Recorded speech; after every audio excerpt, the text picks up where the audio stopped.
वाली जो परीक्षा है उसमें जो लीक परीक्षा पेपर लीक मामला था उसको लेकर एसटीएफ ने जो खुलासा किया उसके बाद कहीं ना कहीं जो परीक्षा है उसे निरस्त कर दिया जाता है। उसके सीधे हम यूके पीएससी में इस समय खड़े हुए हैं, पर आपको बता दें बड़ी हैरानी होगी ये सुनकर कि यूके पीएससी में कोई जिम्मेदार अधिकारी मिलने के लिए तैयार नहीं है।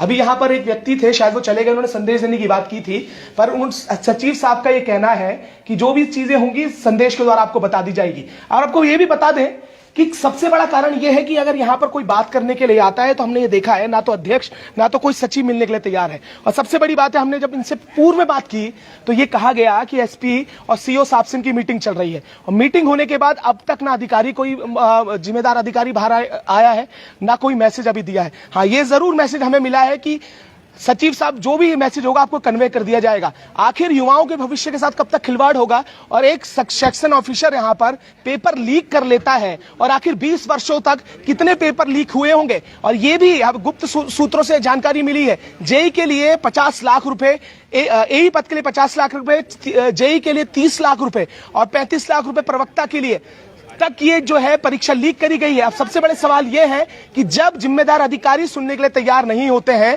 तो आखिर यूके पीएससी जो आयोग बनाया गया है, यूके SSSC में भी यही हाल था, पर अध्यक्ष और सचिव ने वहां पर जिम्मेदारी लेकर बाहर आए और प्रश्नों के जवाब दिए। पर यहां पर युवा साथी भी हैं, आप देख सकते हैं ये वो चेहरे हैं जो यहां पर आए हैं इस बात को लेकर आखिर पेपर लीक कब तक होते रहेंगे, और पेपर लीक के बाद सारे कारण क्या है। मैडम, आपने भी पटवारी एग्जाम दिया था? हाँ, आपका क्या? हमारा उत्तराखंड मेंस का एग्जाम है जो कि अभी सबसे पहले तो अगस्त में होना था, लेकिन वो एक महीना करके एक्सटेंड होता गया। ठीक है। और हम सब अपना फैमिली सब छोड़ छाड़ के आए हैं, लेकिन अभी चलो ठीक है, हम पोस्टपोन तुम्हारा गलत हो गया वो तो चलो हमने सह लिया, लेकिन इस बार जो हुआ है धांधली वो बिल्कुल नहीं चलेगी। मेंस का एग्जाम ये या तो बिल्कुल निरस्त होना चाहिए या नए सिरे से इसकी जांच होनी चाहिए। बड़ा जिन जो है ना प्रदेश में, वो निरस्त का जिन हो चुका है। यहाँ पर जो तमाम लोग हैं, जो युवा हैं, उन्होंने दो चीजें हो चुकी हैं, पेपर निरस्त करिए, आगे डेट में दे दीजिए। 12 फरवरी को दोबारा से पेपर करा दिया गया। आखिर जिम्मेदारी कौन लेगा इसकी, और क्या गारंटी है कि जो 12 तारीख को जो पेपर होगा उसमें ऐसे ही चतुर्वेदी जैसे सेक्शन ऑफिसर नहीं रहेंगे। और ऐसी कौन सी गुप्त चीजें इस आयोग के अंदर होती हैं जो आयोग के अंदर एंट्री बंद कर चुके हैं। अभी जवाब तो सचिव साहब और अध्यक्ष जी जरा बेहतर तरीके से दे पाएंगे जब ए का खुलासा होगा, जेई का खुलासा होगा और प्रवक्ता का खुलासा होगा। और 20 वर्षों में चतुर्वेदी जी ने कितने पेपर लीक किए उसका भी जवाब मांगने के लिए हम सचिव साहब के पास जरूर आए थे, पर शायद जवाब नहीं दे पाएंगे, मैसेज दे देंगे फोन करके। ये भी एक बड़ी बात है। और भी साथी हैं, आप भी मेंस वाले हैं? जी जी। अच्छा, आपका क्या कहना है? देखिए, क्योंकि अब पेपर लीक का तो सिलसिला चल पड़ा है। यूके पीएससी ने जिम्मेदारी ली थी यूके एसएससी के बाद, और उसके बाद उसका भी जिन बाहर आ चुका है, और ना जाने कितने वर्षों तक ऐसी ये है जब हमारे सामने कोई एग्जाम्पल होता है ना, हमें उससे सीखना चाहिए। अगर आप उसे सीख नहीं रहे हो, इसका लाभ उसके योग्य नहीं हो। और जब इन पदों पे गलत लोग बैठे होंगे और चीजें गलत होती रहेंगी, हर जो एस्पिरेंट है, जो तैयारी कर रहा है, जो आगे तैयारी करना चाहता है, उसका नुकसान होगा, उसके भविष्य के साथ खिलवाड़ होगा।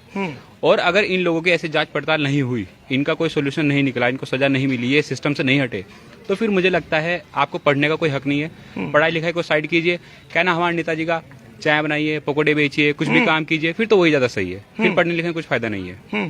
तो बिल्कुल, और ये भी बड़ी अच्छी बात आपने कही, पढ़ लिख कर करना भी क्या है जब जो वैकेंसीज हैं उसकी कीमत लगा दी जाए। जी जी जी। और मेरी एक सबसे बड़ी बात है, अगर ए जैसी जो सूत्र बताते हैं कि जैसा पद 50 लाख रुपए में बिक गया, आखिर जिसने 50 लाख रुपए दिए होंगे उससे नौकरी की क्या जरूरत थी? सबसे बड़ा विषय ये भी है। तो उसको लेकर भी बड़ा सवाल मैं इसलिए कह रहा हूं आपको, यूके पीएससी की जो भूमिका अब निकल कर आती है। ये कहा गया था क्योंकि धामी जी का एक बयान था जिसमें उन्होंने कहा कि अब चीटिंग के लिए और इसके लिए अब कोई सोचेगा भी नहीं। पर यहां चतुर्वेदी जी थोड़ा सा एक कदम आगे निकले, उन्होंने सोचा नहीं, उन्होंने कर दिखाया। अब बताइए क्या कहेंगे कि आखिर कितने सही मानते हैं जो परीक्षाएं अब तक हुई हैं 20 वर्षों में? अब तो 20 वर्षों की बात हम करेंगे। देखिए, एक तो ये वाली बात हो कि अपना उल्लू सीधा करने वाली बात हो गई। दूसरा, आप किसी को सपने दिखाइए और उन सपनों के लिए आप एक कदम ना उठाइए, तो उस सपने का कुछ फायदा नहीं है। ये जितने भी तैयारी करते हैं बच्चे, कौन आना चाहता है गवर्नमेंट जॉब में? जो मिडिल क्लास के आदमी है, जो गरीब क्लास के वो है इंसान है। अब इनके पास 50 लाख कहाँ से आएंगे, 12 लाख कहाँ से आएंगे? और अगर पैसे वाले ही सिस्टम में जाएंगे तो फिर आप पैसे की बोली लगाइए ना। हम अपनी किडनी बेच देंगे, अपनी बोली लगा देंगे, शायद कोई बच्चा अपने माँ बाप को बेच देगा या माँ बाप बच्चों को बेच देंगे। मेरे 4 बच्चे हैं तो हम पैसे दे के लगवा लेंगे, परिवार सुधार लेंगे। अगर पैसे की बात है तो पैसे बता दीजिए हमें, हम तैयारी नहीं करेंगे। उन किताबों का क्या फायदा? क्यों छपवाते हैं ये पुस्तकें? क्यों बना रहे हैं स्कूल? क्यों इनमें मेहनत की जा रही है? क्यों टीचर को वैकेंसी दी जा रही है? फिर जब पैसे की से सब कुछ होना है। नेता आते हैं, जाते हैं, वो चलता है अपनी राजनीति के लिए। आज भी यहाँ पे नेता आए, चले गए, ले गए, उनको अपनी राजनीति बनानी है, फिर हमारा क्या काम है इसमें? हम कहाँ पे स्टैंड करते हैं? बिल्कुल। बच्चों की क्या गलती है इसमें? हाँ, बच्चों की क्या गलती है? पर एक मैं यहाँ पर बैनर देख रहा हूँ, ये समझने वाली बात होगी कि परीक्षाएं रद्द हल हो सकता है क्या? परीक्षाओं को रद्द करने के बाद अगर सिस्टम नहीं सुधारा जाएगा तो लगता है क्या रद्द होने के बाद चीजें सही होंगी? सवाल ये नहीं है कि रद्द करना क्या कोई रास्ता है। सबसे बड़ी बात है